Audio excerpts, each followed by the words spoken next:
Hello everyone, मैं हूं Ali Raza and you are watching Legal Studies. आज हम एक नई सीरीज़ स्टार्ट करने जा रहे हैं कॉन्स्टिट्यूशनल हिस्ट्री ऑफ पाकिस्तान के ऊपर।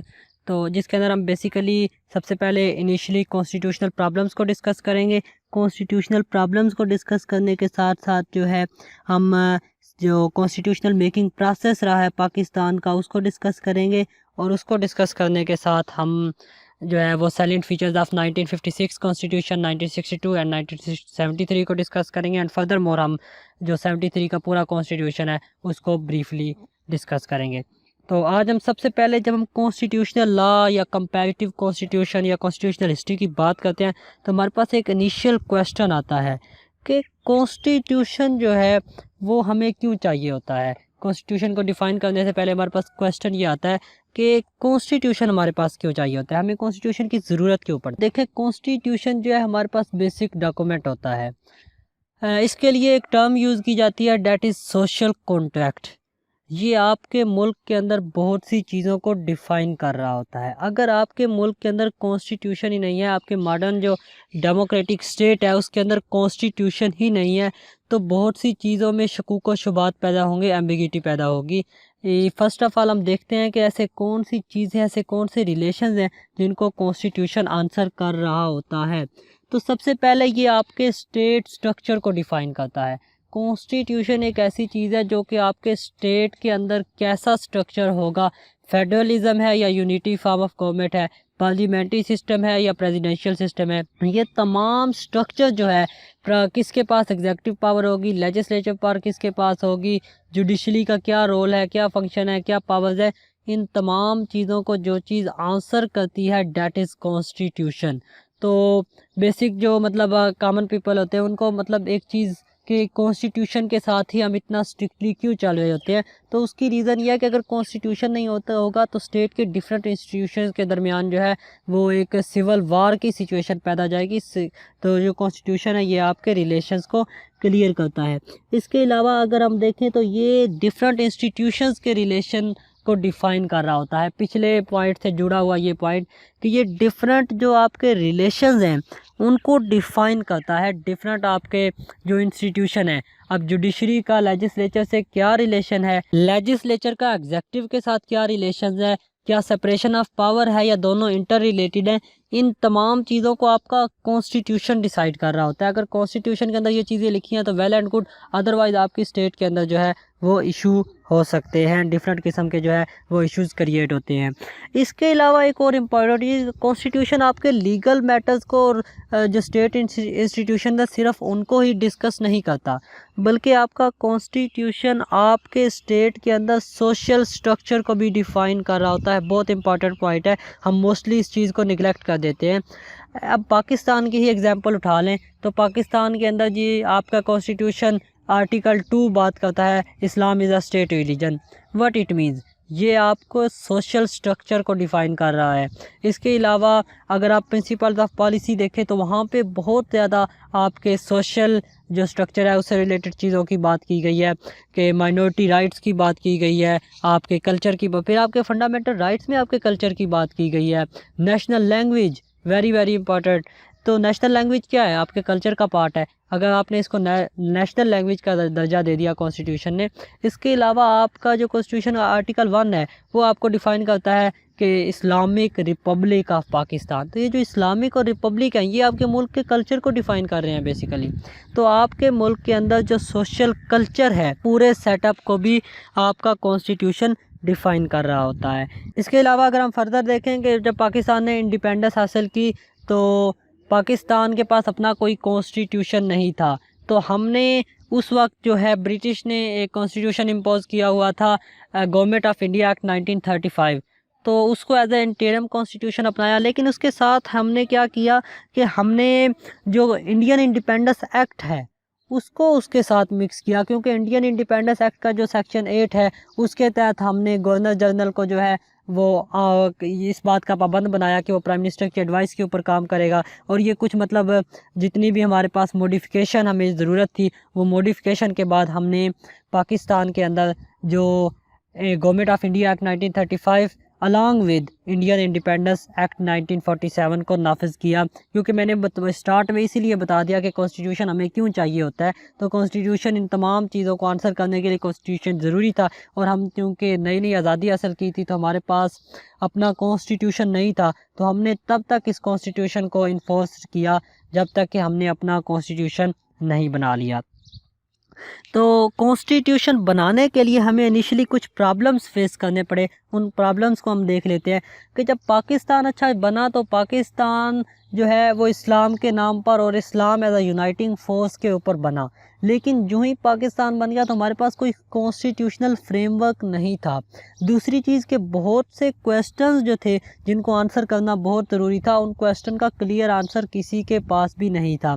और सिर्फ कॉन्स्टिट्यूशनल मेकिंग ही नहीं, और बहुत से प्रॉब्लम्स थे। रिफ्यूजीज़ का प्रॉब्लम था, एडमिनिस्ट्रेशन का प्रॉब्लम था। तो इसलिए कॉन्स्टिट्यूशन मेकिंग के अंदर हमें जो है वो थोड़ा सा टाइम लग गया इन क्वेश्चंस को आंसर करने में। वो कौन से क्वेश्चंस थे जिनको आंसर करना जो है वो बहुत ज़रूरी था? वही हमारे पास जो इनिशियल कॉन्स्टिट्यूशनल प्रॉब्लम्स थे पाकिस्तान के अंदर वो हमारे पास थे।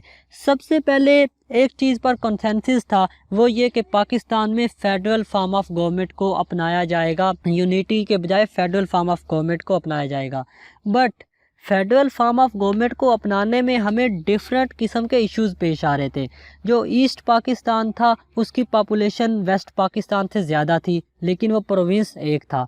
वेस्ट पाकिस्तान के अंदर जो 3 प्रोविंसेस थे, लेकिन इन तीनों की पॉपुलेशन मिला के भी ईस्ट पाकिस्तान से कम थी। तो हमारे पास जो है वो सबसे बड़ा इश्यूज़ ये था कि हम डिवीज़न ऑफ पावर कैसे करेंगे।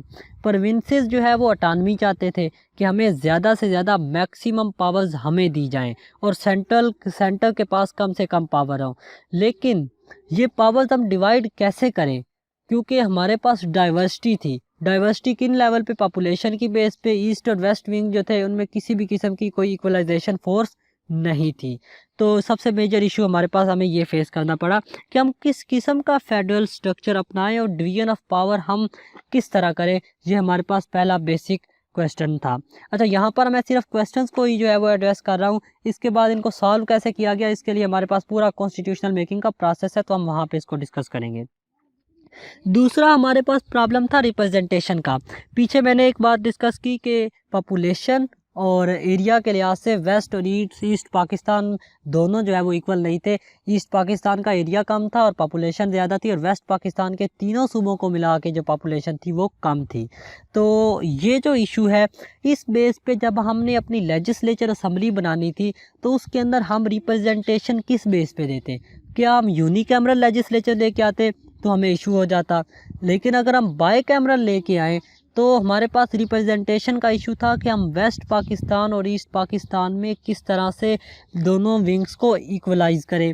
ये एक बहुत बड़ा इशू था। कॉन्स्टिट्यूशनल फार्मूला, अगर हम वेस्ट पाकिस्तान को मेजॉरिटी देते हैं तो ईस्ट पाकिस्तान को इशू था, और अगर ईस्ट पाकिस्तान को मेजॉरिटी देते हैं तो वेस्ट पाकिस्तान को इशू था।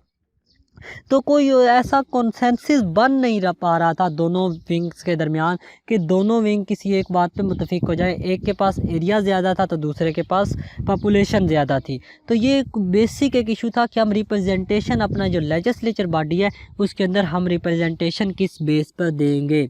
अच्छा, तीसरा एक इम्पॉर्टेंट चीज़, आपका मुल्क के अंदर क्या जॉइंट इलेक्टोरेट्स होंगे या सेपरेट इलेक्टोरेट होंगे। 1909 में जो मुस्लिम लीग थी और ओवरऑल जो मुसलमान थे उनकी डिमांड थी कि हमें सेपरेट इलेक्टोरेट्स दिए जाए, और 1909 के अंदर जो मिंटो मार्ले रिफॉर्म्स थी उनके अंदर मुस्लिम्स को सेपरेट इलेक्टोरेट्स दे दिए गए। लेकिन जब पाकिस्तान बना तो उस टाइम माइनॉरिटीज़ ये चाहती थी कि सेपरेट इलेक्टोरेट्स को अबॉलिश करके पाकिस्तान के अंदर जॉइंट इलेक्टोरेट्स जो है उनको नाफिज किया जाए। लेकिन हमारी जो रिलीजियस पार्टीज़ थी, जितनी भी जमात इस्लामी और इस तरह की पार्टीज़, ये चाहती थी कि पाकिस्तान के अंदर जॉइंट इलेक्टोरेट्स के बजाय सेपरेट इलेक्टोरेट्स को कंटिन्यू रखा जाए, जो आपकी माइनॉरिटीज़ हैं। अब अगर माइनॉरिटीज़ को आप सिर्फ और सिर्फ सेपरेट इलेक्टोरेट्स देते हैं तो माइनॉरिटीज़ तो पूरे पाकिस्तान में 2% से भी कम थी। तो इसका मतलब कि उनको सिर्फ और सिर्फ 2% से भी कम लोगों को असम्बलीज़ में भेजने का इख्तियार था। तो माइनॉरिटीज़ ऐसा बिल्कुल नहीं चाहती थी। तो ये एक बहुत बड़ा इशू था। लेकिन इस इशू के लिए जो है वो मोस्टली यही कहा गया कि हम जॉइंट इलेक्टोरेट्स को जो है वो पाकिस्तान में लेके आएंगे, लेकिन स्टिल ऑब्जेक्टिव रेजोल्यूशन और इन चीज़ों के अंदर इस चीज़ को डिस्कस की नहीं किया गया। तो आपकी कॉन्स्टिट्यूएंट असेंबली के अंदर बहुत लंबी लंबी डिबेट्स हुई हैं इस इशू के ऊपर। तो कॉन्स्टिट्यूशनल मेकर्स के लिए ये भी एक बहुत बड़ा प्रॉब्लम रहा है जिस चीज़ को उन्होंने टैकल करना था।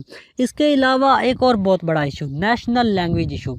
अब मज़े की बात और इंटरेस्टिंग फैक्ट यह है कि पाकिस्तान के अंदर उर्दू को नेशनल लैंग्वेज का दर्जा दिया गया, जो कि पाकिस्तान के अंदर पूरे ईस्ट और वेस्ट पाकिस्तान को मिला के 7% से भी कम लोग बोलते थे। सबसे ज़्यादा बोलने वाली ज़बान बंगाली थी जो कि 54%, उसके बाद पंजाबी, और उसके बाद इसी तरह जो है तो उर्दू 7% से भी कम लोग बोलते थे। लेकिन जिनाह साहब ने कह दिया कि Urdu will be the national language of Pakistan. तो अब इशू ये था कि बंगाली इसे अपना इस्तेसाल समझते थे। तो जिनाह साहब की इस बात पे एक दफ़ा तो मुतफिक हो गए, लेकिन जिनाह साहब की डेथ के बाद जो है दोबारा से बंगाली जो नेशनल लैंग्वेज है इसने सर उठाना शुरू किया, और एक बहुत बड़ी जो है वो लैंग्वेज मूवमेंट हमें बंगाल के अंदर नज़र आती है, और इसके अंदर हमारी राइट्स भी हुई, और इसके अंदर जो है वो वायलेंस भी हमें देखने को मिला लैंग्वेज मूवमेंट के अंदर। तो कॉन्स्टिट्यूशन के अंदर किसको हम नेशनल लैंग्वेज का दर्जा दें, ये एक बहुत बड़ा क्वेश्चन था। इसके अलावा एक और चीज़ कि पाकिस्तान में पार्लियामेंट्री और प्रेसिडेंशियल सिस्टम के ऊपर भी एक डिबेट रही है। हाउएवर ये बात दुरुस्त है कि पाकिस्तान में जो फाउंडर थे वो इस बात पर मुत्तफिक थे कि क्योंकि यहाँ पर डाइवर्सिटी है तो हम पार्लियामेंट्री फॉर्म ऑफ गवर्नमेंट को लेके आएंगे, लेकिन फिर भी एक तबका था जो कि presidential form of government demand कर रहा था। तो ये भी एक हमारे पास इनिशियल लेवल पे एक क्वेश्चन रहा है। अच्छा, इसके अलावा अगर हम एक और इम्पोर्टेंट क्वेश्चन को आंसर करें तो वो ये है कि क्या पाकिस्तान एक इस्लामिक स्टेट होगी या सेकुलर स्टेट होगी। ये क्वेश्चन बहुत बड़ा रहा है, और पाकिस्तान इस्लाम के नाम पर बना था। इस्लाम जो है वो पाकिस्तान का मतलब क्या, ला इलाहा इल्लल्लाह, ये एक बहुत फेमस स्लोगन था।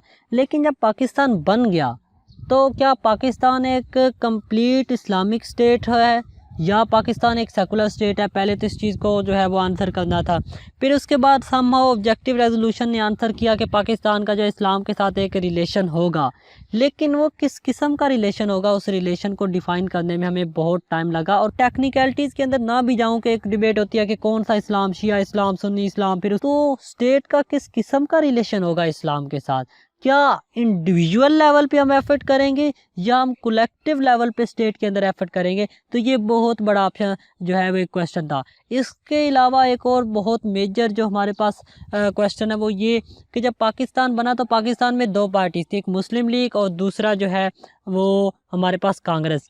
तो कांग्रेसमैन और इसके अलावा माइनॉरिटी पार्टीज़ जो थी उन्होंने कॉन्स्टिट्यूएंट असेंबली के अंदर एक बहुत बड़ी डिबेट जो है वो ये इनिशिएट की कि पाकिस्तान को सेकुलर स्टेट होना चाहिए, और माइनॉरिटीज़ को काफ़ी ज़्यादा इख्तलाफ था पाकिस्तान के इस चीज़ के ऊपर कि ये रिलीजियस स्टेट नहीं होनी चाहिए। जब ऑब्जेक्टिव रेजोल्यूशन आई तो उसके ऊपर बहुत बड़ी बड़ी डिबेट्स हमें जो है वो देखने को मिलती हैं। तो ये एक बहुत बड़ी हमारे पास जो है वो हमारे पास बहुत बड़ा इशू था कि पाकिस्तान एक सेकुलर स्टेट होगी या इस्लामिक स्टेट होगा। इस्लामिक स्टेट है तो किस किस्म की इस्लामिक स्टेट होगी, इंडिविजुअल और कलेक्टिव लेवल पे, ये भी एक क्वेश्चन था। तो इन क्वेश्चंस को आंसर करना था। कॉन्स्टिट्यूशन मेकिंग, मैंने बताया कि कॉन्स्टिट्यूशन आपके स्टेट स्ट्रक्चर, आपके सोशल स्ट्रक्चर, स्टेट इंस्टीट्यूशंस को डिफाइन करता है। तो ये जो सारे क्वेश्चन मैंने अभी पुट किए हैं ये सारे के सारे हमारे इन्हीं चीज़ों से डील कर रहे हैं। तो पाकिस्तान के अंदर इन क्वेश्चंस को किस तरह से आंसर किया गया और किस तरह से इन क्वेश्चंस को डिस्कस किया गया और किस तरह से इन क्वेश्चंस को एड्रेस किया गया, उसके लिए जो है हम नेक्स्ट वीडियो में कॉन्स्टिट्यूशनल मेकिंग का प्रोसेस देखेंगे कि किस तरह पाकिस्तान के अंदर कॉन्स्टिट्यूशनल मेकिंग का प्रोसेस इनिशिएट हुआ और किस तरह उसको हम आगे लेके चले। तो मिलते हैं अगली वीडियो में, तब तक के लिए मुझे दीजिए इजाज़त। Thanks for watching.